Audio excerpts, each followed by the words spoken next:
You guys are obsessed with us. You're obsessed. We're not spending our days thinking about you or how we can make offensive videos towards you. Dear Black people, dear Black women, or advice for Black women. I'm not gonna give you advice. I don't have any of your lived experiences, and I'm not gonna pretend that I do. If I ever came onto this app and I said, dear Black women, I'm gonna hold your hand when I tell you this. Grand rising kings and queens from Africa and across the ocean. Hakuna matata. There's no worries. There's no problem if I have you here. Thank you for clicking on this video. Thank you for choosing this YouTube channel. And I appreciate your time, your energy, and your presence. I love you all deeply. Today I'm talking about something that shocked me. It shocked the world, the internet. I don't know, maybe I've come across it, but it is shocking. A white woman got on camera and boldly said these words: white people don't need your advice. I'm tired of Black people disrespecting white people. Black people are obsessed with white people. Those are the words that were. Now, everyone has a right to go on and talk and rant about something. So I'm not against what she said, but I just want to react on it. Today, it's not just about reacting as usual, but we are unpacking, we are responding, and we are doing it with intelligence, clarity, and power. I'm here with you. Before we go deep, I want you to watch this clip first. If you are a Black content creator here on this app, and you start your videos with, dear white people, we don't want your advice. Okay? We don't want your advice. When you start a video like that, you immediately are putting all of us on the defense, because just like you can't help the color of your skin, we can't help the color of our skin. Some of the content creators that I have seen lately on this app, you guys are obsessed with us. You're obsessed. We're not spending our days thinking about you or how we can make offensive videos towards you. Dear Black people, dear Black women, or advice for Black women. I'm not gonna give you advice. I don't have any of your lived experiences, and I'm not gonna pretend that I do. If I ever came onto this app and I said, dear Black women, I'm gonna hold your hand when I tell you this, you would immediately be put on the defense so fast. You'd be pissed, because you're like, I'm not gonna listen to this white woman give me advice on like my hairstyle, how I dress, how I talk, where I live, what I do. I saw a woman on this app yesterday, and the comments are they're not disappointing, because you have other Black women in there, Black men, that are all coming at this lady because she started her video that way. It's like, I don't need your advice. Why are you so obsessed? Why are you so obsessed with us and what we're doing? I think that I speak for a lot of people who look like me, unless you are virtue signaling or have blue hair. And if you do, then keep scrolling. But for the rest of us, we're exhausted. We're exhausted with the rules of the things that we can and can't do. And we're tired of hearing white women, like, dear white women, who's perpetuating what? We're just exhausted with it. You can't have our hairstyle, cultural appropriation. Braids don't belong to you, sorry. And don't smile at us. When you're walking past us, don't smile at us. I will smile at whoever I want. That's just me. I smile at people. It's a cultural thing from when I was little. We were taught to smile at people. And that's okay. I mean, it's borderline, no, not even borderline. It's bullying. Just leave us alone. You don't have to tell us what you think about us. We don't care. Just leave us alone. I mean, it's starting to look like you are just obsessed with us. That's not a pretty look. Black people are obsessed with white people. I don't think the Black community is ready to have this conversation, but I'm gonna say what I gotta say anyway. And TikTok will probably do what TikTok normally does and silence videos that are critical of the Black community. Clearly, I'm biracial. I've been biracial for 41 years. Black father, Arab mother. For those who want to be technical, Arabs are classified as Caucasians. You can say white mother. Even though to a white person, my mother will be classified as a sand N-word, even though she has the same skin tone as white people. And until she opens her mouth, you wouldn't tell that she's nothing else. That's why I make the distinction that my mother is Arab, because she is. I've been biracial for 41 years. And in those 41 years, it's been nonstop. When it comes to black people trying to categorize me and put me in a box that makes them feel comfortable, they always say these things. White people will see you as black. The one drop rule made by white people. You're just black.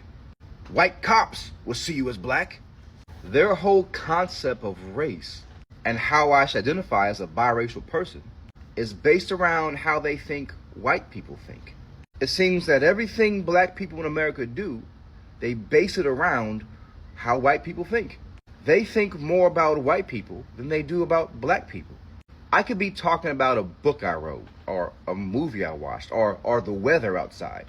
And without fail, a black person, 9 times out of 10 it's a black man, will jump into my comment section and call me a anti-mixed race slur, or say something about me being biracial, because they're obsessed with race and white people. Me, I don't give a damn about how white people see me. It's like I don't give a damn about how black people see me. That doesn't change who I am or my genetics. When I look in the mirror, I don't see a black man. I don't see an Arab man. I don't see a white man. I see an extremely handsome, older biracial man staring back at me. And the black community is the only group of people that does this. You don't see other biracial people going into black people's comments and calling them anti-black slurs or trying to debunk their identity. Even though a lot of black people are confused racially, some think they're the original natives, which is, to me, is mind-boggling. Some think they're the original Vikings and samurais and everything else but black. You don't see white people coming into biracial people's comment sections and telling us you ain't white enough, you're not a real white person, you're a pretend white person. I don't see Hispanic people coming into my comment section, and I'm half Arab, I'm part of the Arab community. Arabs don't come to me and tell me, oh, you ain't a real Arab person. My interaction with Arabs are like this. I walk into a halal meat store, or an Arab store in general. They stare at me real hard for a minute because I look Arab, but also look like I'm something else, trying to figure out what I am. Then finally they approach me and say, oh, salam alaikum. Where are you from, brother? I tell them that my father is black, my mother is Arab. They smile broadly, give me a big hug, ask me if I want to sit down and have some chai tea with them.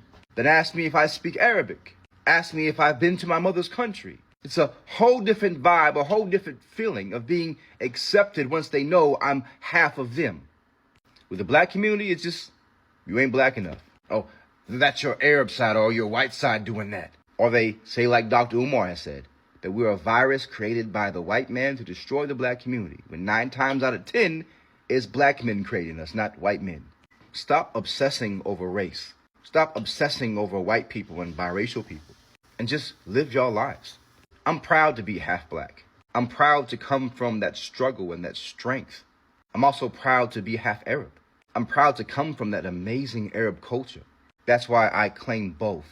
I don't hate half of who I am just to appease the black community. I love all of me, which is black and Arab. It's not us that's the problem, it's y'all. Welcome back. She has her own points. And what happened is in this viral video, a white lady came on camera confidently and unbothered and started talking about how she feels black people are always giving their advice to white people. She said that she doesn't want to hear it. She said it is a disrespect. And she even accused black people of being obsessed maybe with white people.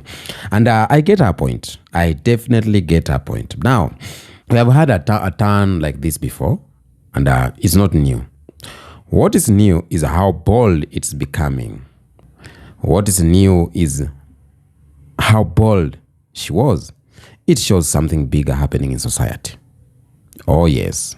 White fragility is starting to speak louder because the truth is hitting harder. And this woman, this lady, is not an outlier. She's just saying out loud what many people think silently. She's just saying out loud what white people think silently. Today I ask this. Why do they call it obsessed? Why do they call it obsession when black people speak truth? Why are they suddenly tired of hearing our voices? And most importantly, who really need advice from who? That's the three of the questions. Because if everyone is obsessed, let's talk about who studies who. Let's look at the history. Because I love going back to the history, and I love supporting my views with the history. Black people were stolen from their lands. Black culture was stolen, renamed, repacked, erased. The music was sampled. Our fashion was imitated. The slang of black people adopted. Ideas of black people were profited from. The bodies of black people was exploited. When someone say that black people are obsessed, sometimes I laugh, because every generation of white society has studied, copied, and cashed out or cashed in on black life. They follow every move of black people, from hairstyle to dances, trends, from spiritual practices, and even how black people speak. With this one, who is obsessed with who?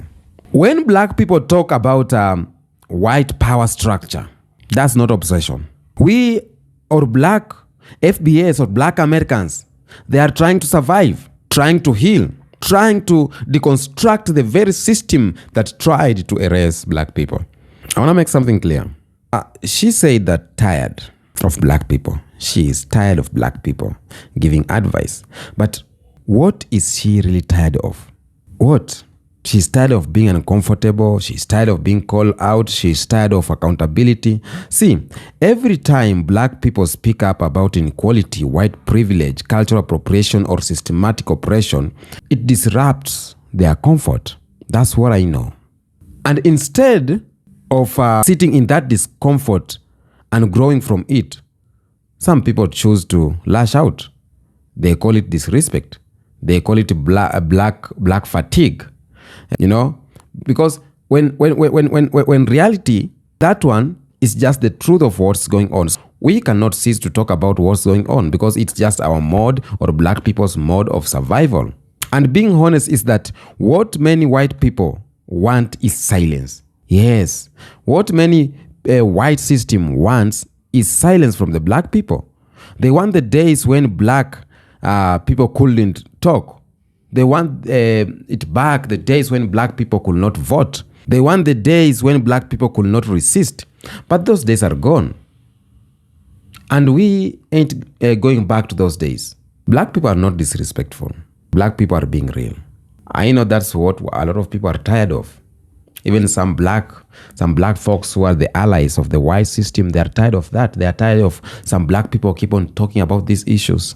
I keep on talking about white people, white system, history, and I get some comments like, black people should stop talking about this and start investing. How can you invest? How can you run a country? How can you build when there is restriction from the very, very system you don't want us to talk about? How can we move on when the systems have put some obstacles on the way? How are we going to move on? We need to alight from the bus, remove the obstacle first before we move on. If you are telling us not to talk, the black community, those black people, some of you who are telling us not to talk about white people because it is past, how do you want us to move on past these obstacles? You see, if we don't speak as black people, who will speak? Black voices have been have been the concerns of this world from the days of Harriet Tubman to Malcolm X, Maya Angelou to Angelina Davis, from Tupac to Kendrick Lamar right now. We have always used our voice to shake the system. And when white supremacist system silence black voices, the world will suffer. When we speak as black people, we are not just talking to white people. We are talking to each other. We are talking to the next generation. We are talking to the world. And the advice of black people is not unwanted. It is necessary. It is necessary. Because the truth is, many white people do listen. Some are learning, Some are growing, and some are even working with us in solidarity. Yes. But this one, who don't want to hear, I think they can just keep scrolling, because black people will keep speaking. That's how we are. We are the mothers of the earth. We need to put things at where it's supposed to be, not with violence, but with this speaking too. The woman rant is nothing new. It echoes a long history when black people said slavery was wrong. We were told to shut up as black people. When black people demanded civil rights, they were told to stop complaining. When black people knelt during the anthem, they were told they were ungrateful. When black people said Black Life Matters, they were told all life matters. Every time black people rise up, every time black Americans rise up to challenge the system, there is a pushback. But history always proves everyone right. That's why I love the history. It always proves black people right. When black people warned America about Donald Trump, they said blah, blah, blah. But right now, they are seeing what's happening. History is there. Every era has its truth tellers and its deniers. And every era eventually realizes the truth tellers were right. This lady may be loud, but she's not powerful. Truth is louder than hate, and truth is stronger than fear. I will say this. Black people will keep on speaking. Black people will keep on talking. But now, do we stop speaking because they are tired? Do black Americans stop speaking because they are tired? Or do black Americans just go silent because they call them obsessed? Do we go silent because we are called obsessed? No. Black people speak because we love our people. We speak because our children need us. Black people speak because silence is what they want, and we refuse to give it. Even if black people are not protesting, they are silent. That's it's louder than going on the street. Each and every move we do, it challenges them. Let this moment be a reminder that black speech is scared, that our voices as black people are not noise. They are medicine and they are strategy. They are freedom. The more they attack us for speaking, the more we know we are being effective. Let them talk. Let them talk. We got work to do. We got work to do. The one lady rant is not about her. It's about a system that is being challenged and is panicking. Because across the world, black people are rising. From Nigeria, Kenya to Detroit, from Nairobi to Atlanta, Accra to London, black people are thinking, building, speaking, and connecting. And every time we unite, every time we raise our consciousness, every time we speak boldly, the system shakes. When she says that she's tired of black people, what she really means is, I see you are waking up and it scares me. It is scaring the system. And that's good. That is scared. Because we are not asking permission anymore. Black people are reclaiming what is theirs. We are reclaiming what is ours. Dignity, truth, identity, and power. To my black brothers and sisters, don't let anyone silence you. Don't shrink your truth. Don't let fear of backlash stop you from educating, speaking, and living fully. You have every right to speak on about the systems that tried to destroy you. You have every right to correct the lies. You have every right to protect your culture, your identity, and your people. We are not obsessed as black people. We are focused. We are healing, and we are rising. To my white lady, to my white friend, in the video, I'll tell you, and anyone who agrees with that, I will tell you this. You may not want to hear an advice, yes, but that's your choice, because the world needs what we are talking. So it's your choice to skip. Okay? History need this, and the future will thank black people for this.